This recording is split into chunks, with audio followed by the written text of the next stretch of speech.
when the time comes for those plants that you've grown from seed to move into a slightly bigger home and grow out to become plants that are ready to utilize the sunlight and the soil that you have in your garden, this is the recipe that I personally use to get those plants over that milestone and on their way to being the most healthy, vibrant, and transplant-ready plants for when the warm season comes. So follow along and see how I take my basic seed starting mix and turn it into an awesome and beneficial soil to raise up those plants.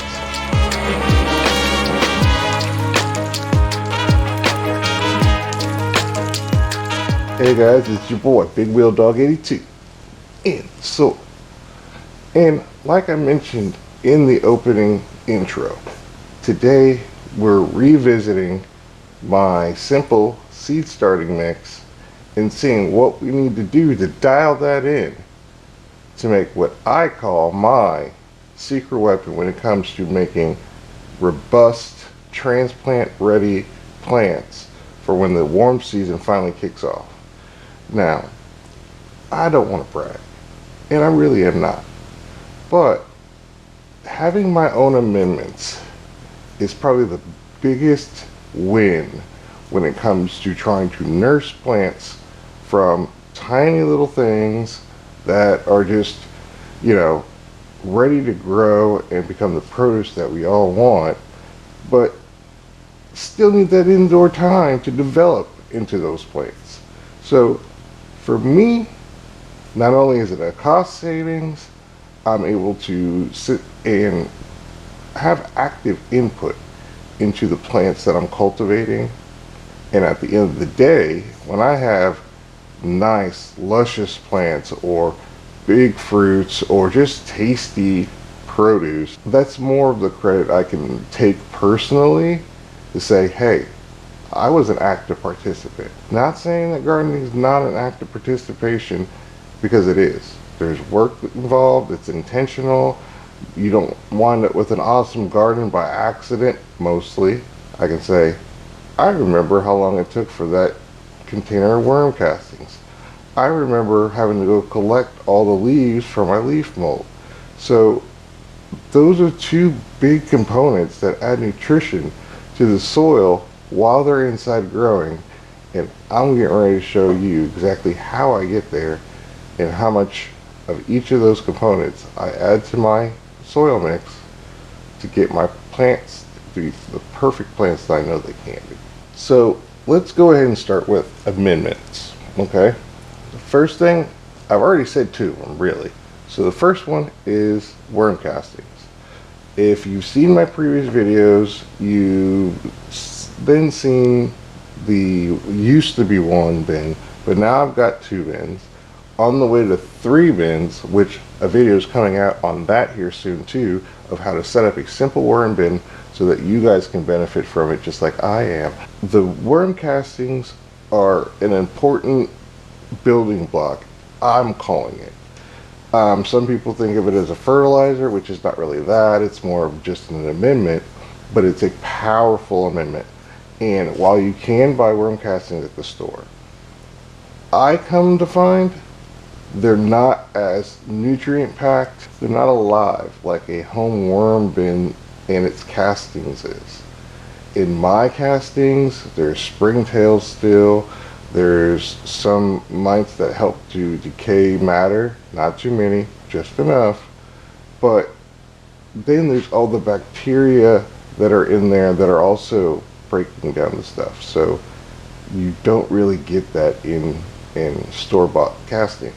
Plus, there's still probably going to be worms. There may be cocoons here or there that once they're in a pot and that pot gets transplanted outside, means that you get those worms into your containers for the season, continuing the work they did in the worm bin.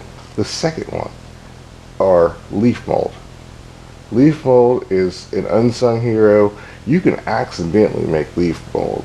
because it's just that easy to do. All it is chopped up leaves that you sat in a corner or in a pile or whatever. You just leave it.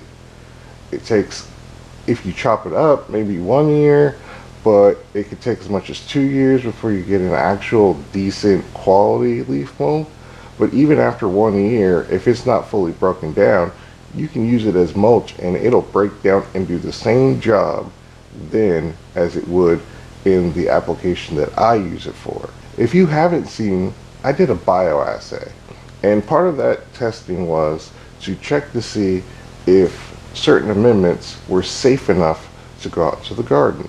Well, also part of that bioassay was different mixtures and amounts of things like the leaf mold and the worm castings, just blood meal, basic stuff like that. What I learned from that is there's a good reason you could use the leaf mold fully broken down, I might add, into a mix, and for whatever reason seemed to help both my germination and the growth of the plants that I used in that bioassay. So the two components that we're going to talk about that you have full control over are those two things and the amounts of each of them that I'm using in my mix this season. The third thing, which could be anything that you want it to be as far as brand goes, granular fertilizer. Not a lot, just some. And let me tell you why. With the addition of both the worm castings and the leaf mold, you'll have all the bacteria that you need to break down that fertilizer in there. Will it break down fast? No, it still takes time. You can't really help that. But adding it in there gives it a boost that by the time you're ready to transplant it out, it's already there. I don't have to add nutrients into the hole. You still can if you want to, but I don't have to. So if I forget or I run out or something like that, it's not that big of a deal because it's already in the soil. The addition of it is a benefit. And while it takes a while, a little longer than it takes to break down outside because you have a lot more critters out there in the soil that break it down, but it does make a difference. So that's what we're going to do, and I'm going to show you exactly what I do and why I do it. So let's finally get into doing this because it's very, very important. You might be asking yourself, well, what's the magic amounts of each one of these amendments that I find work out for me personally and are most beneficial as far as use goes? I'll tell you right now. I've came up with 20% worm castings, 20% leaf mold, 50% peat moss or pro-mix, which is what I prefer, and then 5% perlite, 5% vermiculite. That combination gives me enough water drainage for the soil itself, as well as moisture holding capacity for the soil. It's not that complicated. It might seem more complicated because of you needing to either process something or wait a certain amount of time for another thing, but once you have those things, it's easy. So if you don't have a worm bin now, if you don't have a leaf mold pile working, start one this year. That way, come next year, when you're ready to start your plants, you have everything you need and you don't really have to worry about where you're going to get it from. If you have any comments or you have any questions, let me know down in the comment section. I would be glad to answer them to the best of my ability, and I always love to see what you guys are thinking or other ideas you have, so I'll be looking out. Just let me know. And with that, I'm Big Wheel Dog 82 in the soil, and I'm out of here, guys. See you later. I'm out of here.